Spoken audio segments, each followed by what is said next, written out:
Welcome to the Cabral Concept, where board-certified naturopath and integrative health practitioner Dr. Cabral shares how he was diagnosed at the age of 17 with a life-altering illness and given no hope for recovery. It was only after studying and traveling all over the world did he discover how to combine ancient Ayurvedic healing practices with state-of-the-art naturopathic and functional medicine to fully rebalance the body and re-energize it with life. It's time to discover how to get well, lose weight, and finally feel alive again. And now, here's your host, Dr. Cabral. Hi, everyone, and welcome back to the show. We're here today with episode 1919 of the Cabral Concept on our weekend edition of the show, which is the Cabral HouseCalls.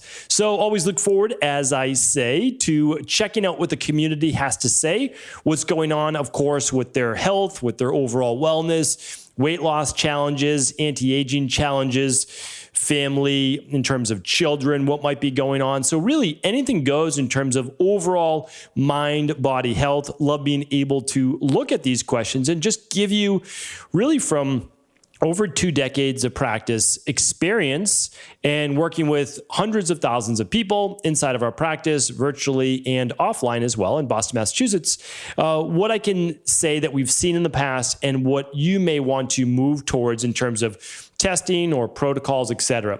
Just keep in mind, of course, as I always say, that this is not to be construed as medical advice. Only your licensed medical doctor, your PCP, or specialist can provide medical-based advice. My job is to help you seek out the underlying root cause imbalances of your body, where by figuring that out and actually rebalancing those, then the body can't be sick, right? It can't be overweight. It can't age at a rapid rate. So let's figure out some of these questions and for the day. And I always go through them in the order that they came in. So today's coming in from March 28th. And this is from Ryan. And Ryan is saying, "Dear Dr. Cabral, I have had GI issues with taking supplemental oils, primarily CLA and most fish oil. Is there any way to circumvent this? Background, though, I've always struggled with fish oil. I've had my gallbladder removed fairly recently. My digestion did not take it says tut. I don't know what that means. For the worse, though the surgeon prepared me and warned me for such. I basically haven't noticed it being gone, and I've been on a high-fat diet with no issues. But I still figured the whole not having a gallbladder was pertinent info for you." Ryan, thanks for sharing this. And absolutely, yeah, having no gallbladder is certainly pertinent and certainly an issue since many people need to supplement with supplemental ox bile going forward after having their gallbladder removed. Again, it's not medical advice, but I can tell you that many people have seen great benefit. The easiest way, so the difficult way to supplement with ox bile is take it 1 hour after every meal. All right, so that's the more challenging way. You have to remember it. It's a different type of supplements. The easiest thing to do is take some ox bile upon waking on an empty stomach and take some before bed. All right, that seems to be easier for most people. Now, that's your choice. Now, there's also another way, though, to help with fats and oils as well, and that's by simply taking 1 or 2 or 3 daily digestive enzymes. And that's because the daily digestive enzyme contains an enzyme called lipase. And that lipase will help to break down fats. I would also suggest just making sure you use a fish oil that's triglyceride bound. This is going to make it much more absorbable for the body. So with Equilife, we always use the triglyceride form. It's the kind that isn't going to get as oxidized, and it's going to be absorbed almost like a methylcobalamin for B12. The body recognizes it. It knows that's what it looks like inside of whole food, and so it's much easier to absorb. So if you can eat a piece of salmon and not have any digestive issues, then you should be able to digest something like the Equilife fish oil and not have any, because it's a same fat that's basically used. We use, of course, wild Alaskan pollock. I shouldn't say of course, but we use wild fish, of course. That should be an of course with Equilife, since we use the highest quality products. But pollock is a more sustainable fish, and so that's what we use. So hopefully that's helpful, and thanks, Ryan, for writing in. And so those would be my recommendations, at least to start. Leanne is up next. "Hi, Dr. Cabral. I wanted to tap into your knowledge about something that I've noticed in myself. I have a feeling of fullness in my throat, like I always need to swallow. There isn't anything visible to note, and I can't think of any issues that makes it worse or better, and there doesn't seem to be a time of the day that affects it either. Do you have any ideas? Thank you again for your time and your work. I appreciate all that you do. All right, Leanne, let me point you in the right direction. I've done multiple shows on what's called achalasia. And achalasia is something that you can look up. Let me see if I can help you out real quick on the podcast. I don't know that I'm going to be able to find this just kind of like right off the bat, but you just go to stephencabral.com/podcasts. We go to that little search box below the Apple Podcast, Spotify, Google Podcasts, all that. And we're just going to type in achalasia. All right. So if we type in achalasia, well, first we need to be able to spell it correctly. And I don't know that I'm spelling it correctly. So it's ACHALASIA. So now let's type in achalasia, Stephen Cabral, into Google, since we're already in Google. Let's see if we come up with the show. We do episode 1813, episode 813, episode 884, episode 989, episode 1121. Okay, so let me repeat those for you. So this is for our friend Leanne. Episode 818. Sorry, I keep saying that one wrong. Let's take this from the top, Leanne. Episode 813, 884, 989, 1121. Okay, so you can just kind of pause, rewind if you need to write those down. And I'm just going to give you the gist of it, but I go more in depth on those shows. So achalasia is something that I see quite often in my practice. And it always goes back to, not always, but 90+% of the time, a lower level stress or anxiety that's actually causing issues with the peristaltic movement in the esophagus, where the food actually moves down, as well as the lower esophageal sphincter, which is supposed to stay closed in the presence of food in the stomach, and then open with no food. Sometimes it can stay closed and not allowing the food to go down the esophagus. And also with achalasia, sometimes that wave-like motion down our esophagus, which is about a foot long, does not always happen well. And so you feel like you might actually have something in the esophagus too. So those are just a couple. Another one that I could think of for you is postnasal drip. So essentially with allergies or sinus congestion or yeast or fungal overgrowth in the nose, you just get this mild irritation going to the back of the throat from essentially mucus buildup and moving from the sinuses down into the back of the throat. So just a couple to look into. And of course, I'm happy to do follow-ups as well. Pam's up next. Hi, Dr. Cabral. I've been struggling getting immunotherapy shots for my seasonal allergies for 2 years. My allergy doctor feels that they are the only way to reduce my medication intake and build immunity against my highest allergens. As I listen to your podcast and learn about toxins, I'm wondering if I'm just adding toxins to my body with every shot. I received results from my mycotoxin testing with high markers in the multiple mold species category. I'm currently finishing the CBO protocol and will be starting the mold protocol along with the CBO finisher. Do the benefits of immunotherapy outweigh the risks? Is it possible that my allergy to mold will be eliminated by the mold protocol? I'm not really clear on how they're connected. Thanks so much for your time. I've learned so much from you and look forward to future podcasts. Okay. Pam, thanks for writing in. This is a complicated question, but I'm going to answer it to the best of my ability. So, immunotherapy shots, for people that don't know, is typically you have allergy testing done to environmental-based things such as grass and mold and pollen and dust and pet dander, etc. And whatever creates a larger wheal on the arm, if that's where you have your kind of testing done, then those are your greatest sensitivities, where you have essentially an IgE, IgA-based reaction to that. So then what an allergist will do is they'll formulate an allergy serum for you based on your sensitivity, and then they will gradually increase the dosage over time as you don't have any reaction. And then the goal is that over time, your body slowly essentially becomes desensitized to this particular, we'll call it antigen or sensitivity, and that there isn't a reaction necessarily to it. So you allow your body just going to build up its defenses and then kind of quiet its response. So that's typically how it works. Inside of a lot of these allergy injections, there can be some heavy metals. There can be also different stabilizers in there. I can't speak to the ones that you're using, so of course I don't know.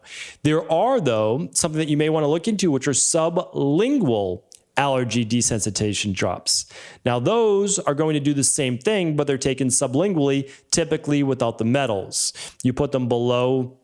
You put it under your tongue, you let it absorb through the capillaries under the tongue and the mouth into the bloodstream, and that can have the same effect. Now, I will let you know is that if you're sensitive to mold, they're oftentimes injecting small amounts of mold into the body to become desensitized to it. That can be very questionable because if you already have mold in your body, well, you're going to be sensitive because you have mold species in the body. So I definitely do recommend, again, I can't give you medical advice, but if it was me, I would definitely do the mold protocol for sure. I'd probably do the CBO protocol. I would do an intestinal cleanse, a detox, and then I would move to the mold protocol. And then, of course, during that time, during the mold protocol, I would do the CBO finisher because, Pam, hopefully you listened to my show, which I know that you may have, but you wrote in on March 29th, and the show was, let's see here.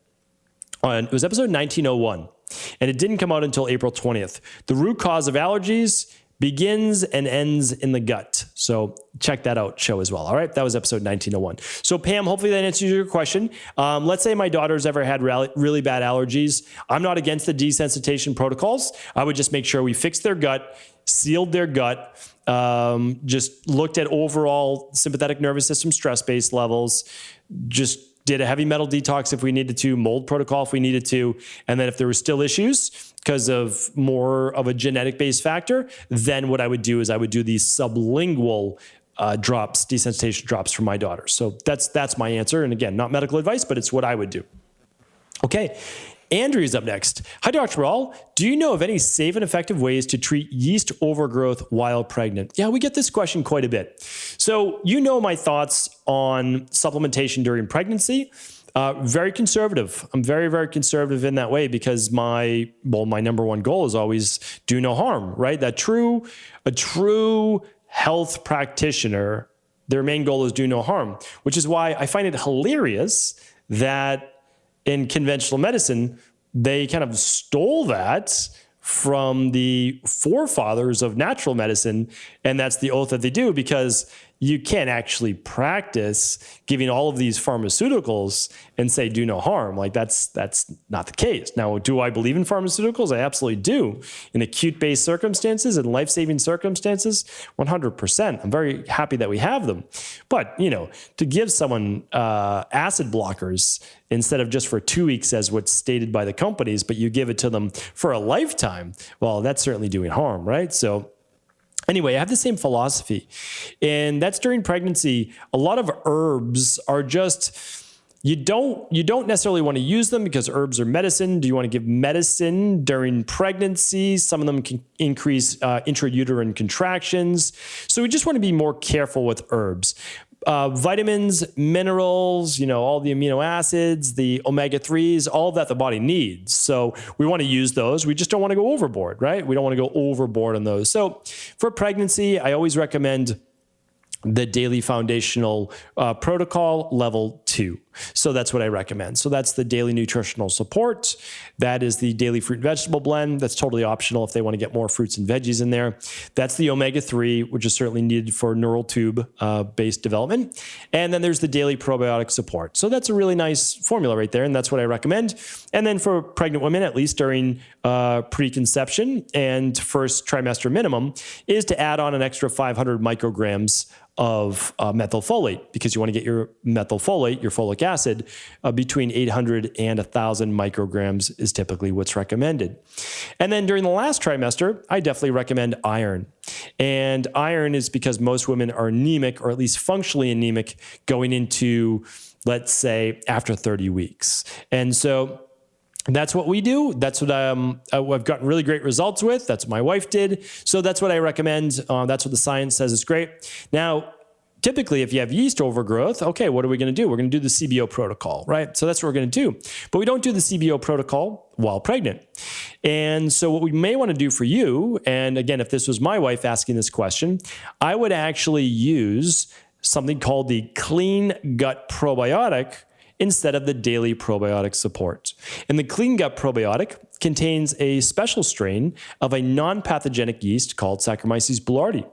And what Clean Gut probiotic does is it helps push out pathogenic yeast and keep it moving. But it's much gentler. It's not the full CBO protocol, but it's a great anti-yeast based probiotic formula. And so again, I'd feel very comfortable with the Clean Gut probiotic. Okay, you could start at 1 capsule in the morning, and then if you felt fine after a week or two, you could do 1 capsule in the morning, 1 before bed. All right.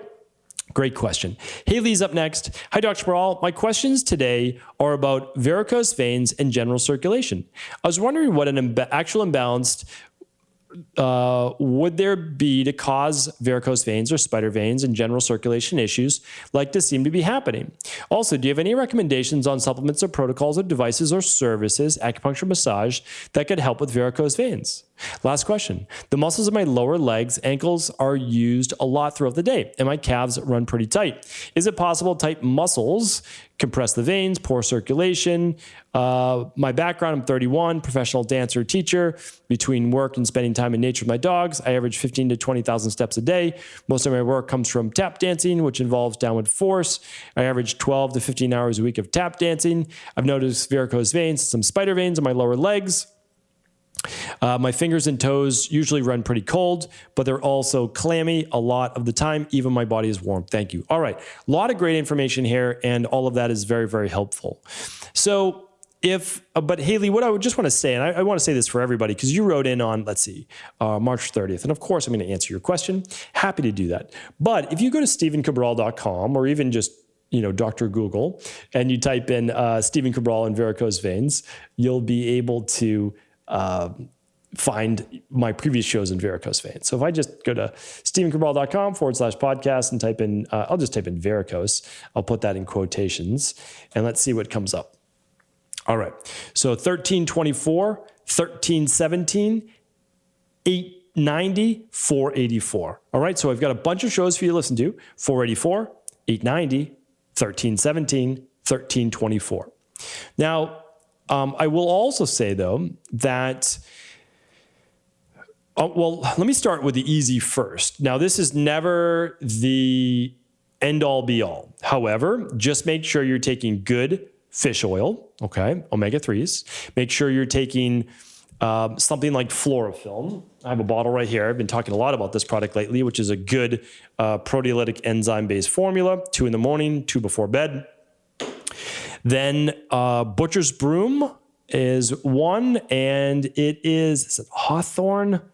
For whatever reason, it's escaping my memory right now, but I will have mentioned it on previous shows. Butcher's Broom, and it might come to me towards the end of the show. Is it Hawthorne? It could be Hawthorne. All right. But you'll find it on those previous shows as well. Those have been known to be great for circulation for many, many years. Okay. The cold hands and the cold feet is the giveaway.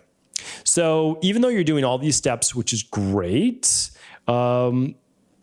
it's most likely a circulatory issue. You have cold hands and you have cold feet. We see this a lot of the time with sympathetic nervous system dominance. So whenever the body is shifted to more of a fight or flight based state, maybe that is just internal tension stress, maybe it's from inflammation from heavy metals or infections or whatever it might be, maybe it's the stress of doing a lot of tap dancing, whatever's stressful for the body, it pulls the heat, actually, the more of the blood to more of the core. And you lose the flow into the smaller capillaries, because think of it as like a massive river basin right here in the chest. And as it flows out, okay, gets smaller and smaller and smaller and smaller until we have these tiny little capillaries in our eyes and in our fingers and our feet. And what happens is, as those start to get pinched a little tighter, the blood flow doesn't flow as well there. So there's a couple of things that you could do. One is at the end of the day, putting your hips against a wall and putting your legs straight up the wall. It's a really nice one to do for 5 minutes for anybody to de-stress. So one, it's very de-stressing. In traditional Chinese medicine and yoga, Ayurveda, they say that reverse blood flow from the blood flowing down is actually great for nourishing the kidneys and the adrenals. So that's either way, it's not a bad way to think about it. But also what we want to do is we want to get blood flow going to those feet, and hands as well. So we need to find things, most likely breathing techniques that are going to relax the sympathetic nervous system. So box breathing is a great one. I've done many shows on that. I've done great shows on breathing, interviews with James Nestor, with Brian McKenzie, with Patrick McEwen as well. So those are all under the Conversations with Cabral. Let me see if I can give you maybe one more tip.